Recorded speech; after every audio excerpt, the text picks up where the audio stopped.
I'm not judging you for being excited about this team, and even more so about the 49ers after 2 preseason games. You could be excited. Like, what you're seeing from Stribling is real in the sense that the athleticism is there. The size is there. This guy can separate. That has been missing from a 49ers wide receiver since Brandon Ayuk. And I know it's been a couple years and, this, that, and the other and how it went. It sucks. But this is the most optimistic I've felt about a skilled position rookie in 6 years when Ayuk was drafted. And that wasn't the case when they took Stribling a couple months ago. To your point, Sam, you mentioned this earlier. You and Shasky were doing that reaction show because I was on a paternity leave. It was not a positive baby. reaction. No, but first and foremost, they traded out of the first round, so you didn't even have a pick to react to on Friday morning. You got through it. You got through it, and it was just like, what are these? Like, what are they doing? They don't know what they're doing. They end up taking, Stribling in the top of the second, and this is another name. That a lot of people are like, who is this? Well, that's the and then the big board he people. didn't appear on anybody's mock drafts. Mel Kiper was probably, vein popping out of his forehead. And that's why people, because, the casual fans, the casual fans rely on those guys. The McShays, the Denver Jeremiahs, the Kipers, as you just said. They all rely on those people, and they're all saying, this was a reach. I didn't have this guy getting taken until the 4th round or the 5th round. Yeah, Kalen Black wasn't even invited to the combine. I mean, I didn't really look at De'Zhaun Stribling at all. Like, I was looking at guys like Denzel Boston, Casey Concepcion, and, Chris Brazel out of Tennessee. Like, those are the guys who I was looking at the back of the first round. Like, De'Zhaun Stribling, I think he was a guy who was mocked in, like, the 3rd round. But I remember, like, some of the names. I remember Casey Concepcion was one that you were hoping, maybe if he falls, will the Niners take him? I think he ended up going, like, 21 or 22 overall. So, like, all right, there's a name that's gone. All right, well, do they reach? Do they go for another defensive lineman? Like, what do they do? Ended up trading back. And again, it's a name that didn't resonate for a lot of people. But it did resonate with one guy. Our very own Greg Cosell here, our NFL insider, the guy that breaks down X's and O's better than anyone. It's got a great laugh, too. Better than anyone outside of Brian Baldinger, of course, because those two. But you do have the 2 best NFL insiders here at 95.7 The Game, Cosell and Baldy. Although you throw Low Neal on top of that, and that's just a great triarchy of football minds. He should be a Hall of Famer, Lorenzo Neal. He was looking good in the studio with Matt Lively last night, and I can't wait to hear him and Evan Giddings before every single Niners game, but also at home at Laughing Monk in Sunnyvale. Evan Giddings, Lorenzo Neal back for a little red and gold pregame. Excuse me, I can't attach the name. I'll get in trouble for obvious reasons. But Greg Cosell, back on April 27th, said he really, really liked De'Zhaun Stribling. 2025 tape, the first thing that stood out, you're dealing with a guy that has an outstanding size-speed profile. He has vertical explosiveness. He's big. He's 6'2" and an eighth. He's 207. I loved what I saw in that regard, but what I didn't see on his 2025 tape was I didn't see him working between the numbers a lot. So I said to myself, you know what? He transferred from Oklahoma State. So I said to myself, I'm going to go back and look at all his pass targets from 2024 when he was at Oklahoma State. And you know what? He worked the middle of the field at Oklahoma State really effectively. When I was all done watching probably, 100 and whatever the number of targets, maybe 200 plus, I came away really liking what I saw. I thought that quick, he looked refined as a route runner. I think he can really develop into more than a vertical dimension. He's absolutely a vertical dimension because he can run by people. So I really, really like Stribling. Okay, that was back in April. So Cosell's been on this guy. He liked him so much, he even thought he was going to be better than Mekhi Lemon, who was the top receiver a lot of people thought coming into this draft from USC. Obviously him, Carnell Tate was the one that ended up going 4th overall to the Tennessee Titans. Mekhi falls into the 20s, I believe, gets snatched up by the Philadelphia Eagles. Number 20 is when he went, right? Yeah, you're right. Number 20 to the Philadelphia Eagles. 20. Because, of course, he falls all the way down there. He's supposed to be a top 10 pick, and then Howie Roseman snatches him up. So it's going to be a good pick. But Cosell liked Stribling more than Mekhi Lemon. Take a listen back in April. I spoke to an offensive coach who's been in this league for 35 years who liked Stribling more than Mekhi Lemon. So all this consensus talk, that means absolutely nothing to anybody that has a brain. Means nothing. Hey, There's take your that word consensus and shove it, is what maybe Cosell go was find saying. what John Lynch said about the consensus, too, at one point and replay that. But, no, again, this is, I think, also part of why the draft can be a little bit of a crapshoot, too, because you really don't know prospects that look like they pop in college and on the film. You don't know what they're going to look like once they get into training camp. And credit the 49ers. I mean, they got this kid when no one else really thought much of him. Maybe it was a reach. Maybe they could have found him in the third round.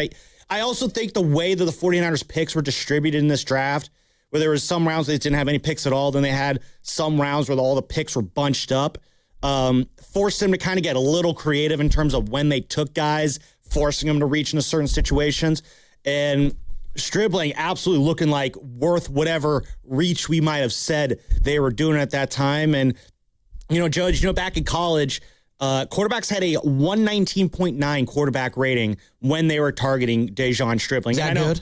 I know quarterback rating, what's that mean? It's kind of like war in baseball. It just seems like an arbitrary number.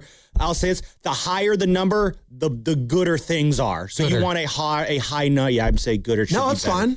But yeah, I invent words all the time. But hey, with that base, yeah, that is a good number to see in that. And again, you saw two great passes from Brock to De'Zhaun Stribling on third down. And, a lot is said about, Mac missing De'Zhaun Stribling on that play that would have been a touchdown in the red zone. Right. Bounced off his hands. Did Mac throw a bad ball? Did Stribling, should he have caught it? Shanahan spoke on that a little bit.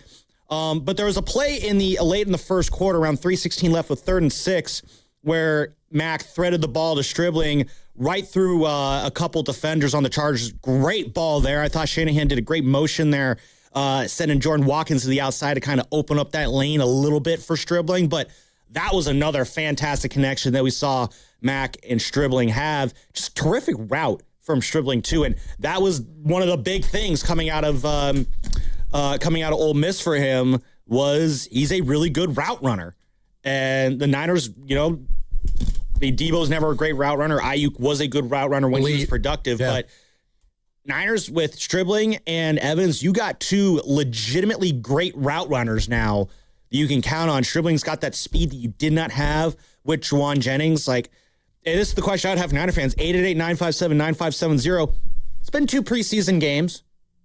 Glean from that what you will. What feels real, what doesn't. What doesn't feel real? What do you need to maybe see more of the rest of the way? But I want to hear from Niner fans right now. What's feeling real about this team 2 preseason games in right now? 888-957-9570 is the number. And I also want to toss in another question, too, is when's the last time you felt this good about a rookie in San Francisco? Like, legit, like this good.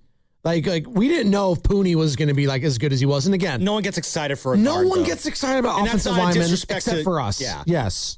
So I throw that out there. 888-957-9570. It's been a long time, I think, since Niner fans all together on the offensive side of the ball, on the offensive side of the ball. Well, even defensively. I mean, we forced ourselves to get excited about Upton Stout last year. And Stout, I mean, I'll never forget there was a clip the Niners social team saying Nick Bosa. That was how long ago? Jeez, that's 2019. Jesus. I mean, Upton Stout, Niners social media last year posted a clip of him defending someone against the Broncos. And Carter and I were looking at that clip. I was like, that's PI right there. I don't know why you're posting that. That's PI, but Stout really showed out as the season went along. If you're talking preseason, though, the last time we saw a rookie where it was just like, oh, wow, that's a guy I want to see more of. No, honestly, you might be going back to Bosa. You might be going back to 2020 with Brandon Ayuk. It might be Trey Lance. Ken was in my ear, and I was thinking the same thing. Were people excited about Trey Lance at his first training camp? Oh, yeah. Remember he had that one where he had that big bomb touchdown, and, Papa on the broadcast of Tim Ryan for KPX were going nuts. Trey Area. Well, no, I was doing a bit there. Trey Area. Was anyone excited about Trey Lance as if we don't have a video of 2 morning show hosts gushing about what Trey Lance is doing on a field of Adonises to Debbie? Get well soon, by the way, Greg Papa, if you're listening. And you're listening to 95.7 The Game, KGMZ FM and HD1 San Francisco, an Odyssey Sports Station, and the home of the Golden State Warriors and Valkyries. Always on the free Odyssey app, coming to you live from the Laughing Monk Studios. Really quick, because we're going to hear from Kyle Shannon a little bit. Yes, we are. A couple minutes more on Trey Lance, though. Just from pre-first game ever hype to the actual product on the field, how many rookies have just started off that high and then immediately plummeted as fast as Trey Lance did. I mean, he came in at the same time. Trey Lance is part of that really sad trio that we had at the end of the 2010s of him, Joey Bart, and James Wiseman, of like the three guys are going to lead this next era of Bears success, and just whiff and a whiff. Yeah. James Wiseman's not even in the league. Trey Lance looks like such a mediocre. If the Chargers lose Justin Herbert at any point this season, RIP to their season. They got nothing behind Herbert. And it makes me appreciate so much more what the 49ers have in Mac Jones. Because the argument I always hear a lot about, why, like I was listening to You don't think Harbaugh could work wonders with Trey Lance if given the opportunity with the ones? He was there last year working with Jim Harbaugh in the ones, and he still looked like he did last night. I mean, he does not look like a guy who has any chance of winning, multiple NFL games if he's thrust under center in the middle of a season. It makes me appreciate what we have in Mac Jones so much more. I agree with you. I was one of the guys at the station that was very high on Mac Jones and thought it would have been a good pick had Kyle Shanahan decided to use that, draft pick that they traded up for, top 5 pick, to select Mac Jones out of the University of Alabama, reigning national champion at the time. But everyone was saying, he's not athletic enough. He's a Jimmy G kind of a mold. He's Kirk Cousins. He had a lot of talent around him. I mean, he's not mobile in that sense at all. So that is an accurate statement. No, but he'll put his body on the line. He'll scamper. He absolutely will. But like Brock had that little scamper off to the left side where he's able to get the first down there. A little Mahomesian like there on that scamper there. And like Mac's not doing that. Like Brock's going to get a lot of first downs on scampers like that this year. It's one of the things I like about his running game. And Brock said something the other day about how he wants to run this year. I have that quote. Would you like it? Sure, if you want to read it off. Yeah, and we're going to play the Kyle Shanahan presser right after this. But Jeremy Fowler of ESPN tweeted this out last night. With Brock Purdy expected to play, he told me at camp recently that he's prepared to use his mobility more this year if needed, saying, quote, "I'm never going to be a 4-4 guy or a 4-5 guy. The thing I pride myself on is moving quickly. Moving the chains when I need 10, 12 yards. I think I can add that for our offense for sure. Not looking for that kind of stuff, but being able to fall back when those moments happen. Like, all right, dude, I have the legs to do this, the mobility to do this, the athleticism. As I get older, I want to maintain that." And you know what? That's something that Hall of Famer and former 49ers quarterback Steve Young has talked about a lot. He would love a guy in his own right? Kind of that dual threat, the OG model, if you will, of what a lot of quarterbacks are today.